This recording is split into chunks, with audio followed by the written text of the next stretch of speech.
Salut les mobbers. Donc on se retrouve aujourd'hui pour une vidéo sur le variateur Malosich. Donc il est revenu de chez le tourneur. Donc on va voir ensemble ce qui a été fait dessus. Donc il m'a refait une nouvelle bague pour réduire le diamètre. Parce que le diamètre d'origine était plus gros sur le variateur Malosich. Donc ce qui fait que je partais avec une démultiplication plus importante. C'était pas bon pour les accélérations. Donc il m'a fait une nouvelle bague.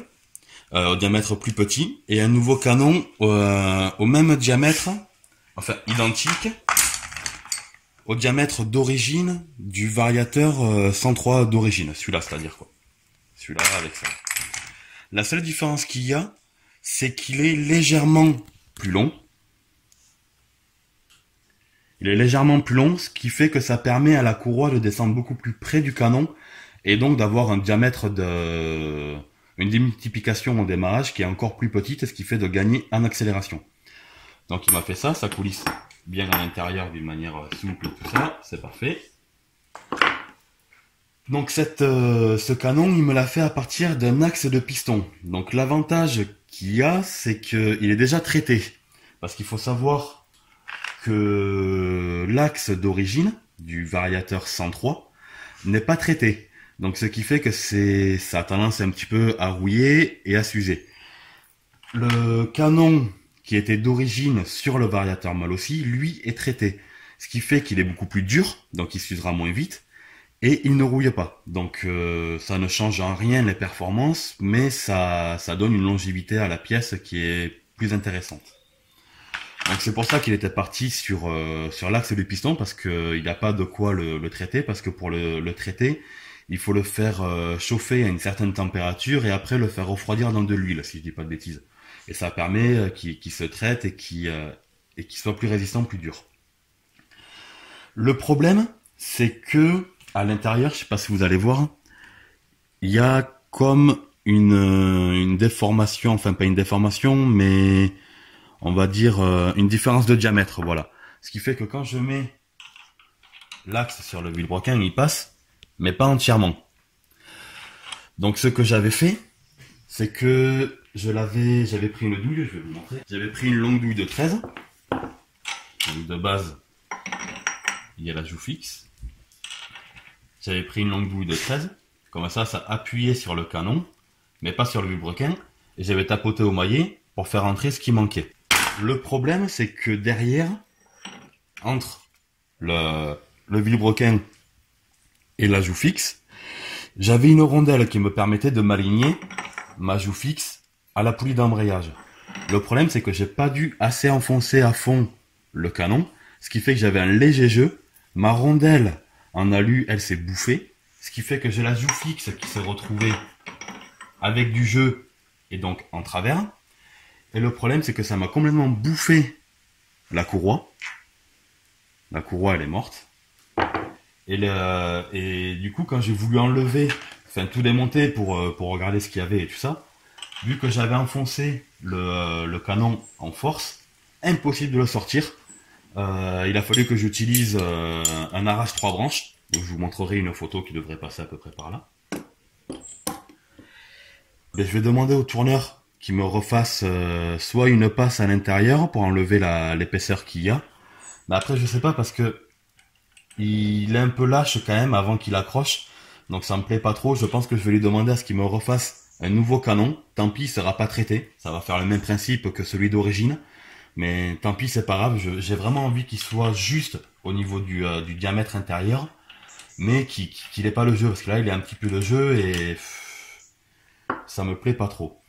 Après, l'autre problème que j'ai eu, c'est que vu que ma joue fixe s'était foutu en crabe, j'ai l'impression d'avoir légèrement entamé un petit peu l'intérieur de la joue fixe. C'est-à-dire que je suis pas d'équerre, je suis un petit peu en biseau.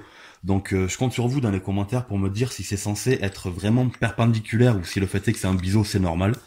Si jamais il faut que ce soit à 90 vraiment perpendiculaire, le tourneur, vu qu'il va me refaire un nouveau canon, je vais lui demander à ce qu'il me passe un léger coup de tour pour reprendre ça, et tant pis, je réglerai après avec des rondelles, moi, pour pouvoir de nouveau bien m'aligner avec la poulie. De toute façon, je suis obligé de refaire parce que la poulie, blablabla.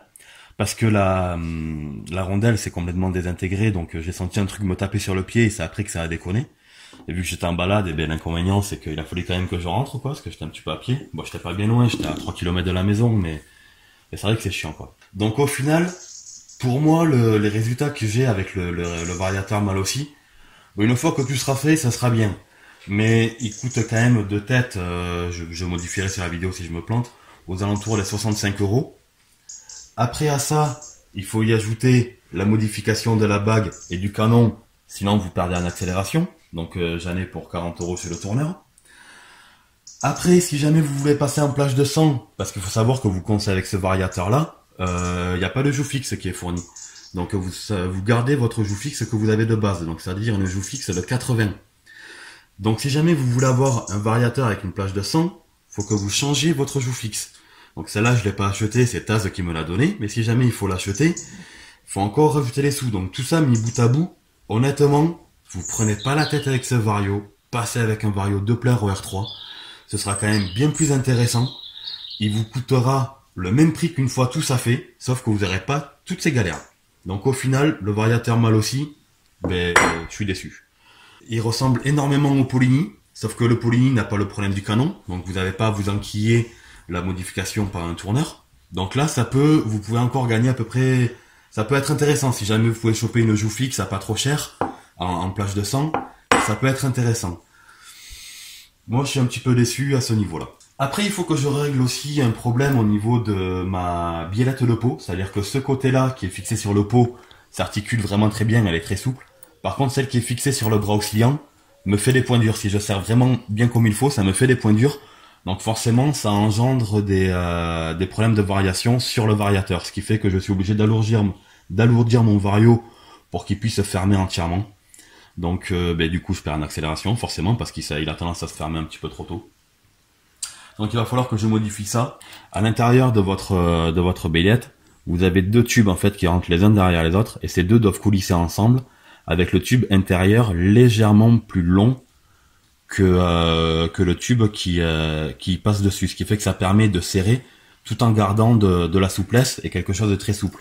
Moi c'est pas le cas, honnêtement je l'ai acheté comme ça, la billette neuve, donc voilà, ça fout bien les boules ça aussi, donc il va falloir que je me retrouve des petits tubes pour faire la billette comme il faut. Donc voilà, encore de la modif avec de la pièce neuve, d'où leur nom, de la pièce adaptable, ou de la pièce de merde, enfin, tout dépend comme on veut.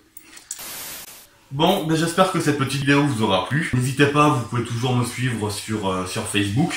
J'en profite justement pour vous mettre des petits détails, comme quand j'avais commencé à faire les réglages carbu et tout ça, je vais vous mettre des photos à ce moment-là. Enfin, pas les réglages carbu, des réglages variateurs, je vais vous mettre les photos. J'en profite pour partager ces petits détails-là, comme ça voilà, ça permet de vous tenir au courant. Je vais essayer aussi, avant de faire des vidéos à chaque fois, de vous poster la miniature sur le Facebook, manière de vous tenir au courant des vidéos qui sortent sur ma chaîne. Donc voilà, ben encore merci à vous de me suivre et tout ça, ça fait vraiment plaisir. Amusez-vous bien, ciao!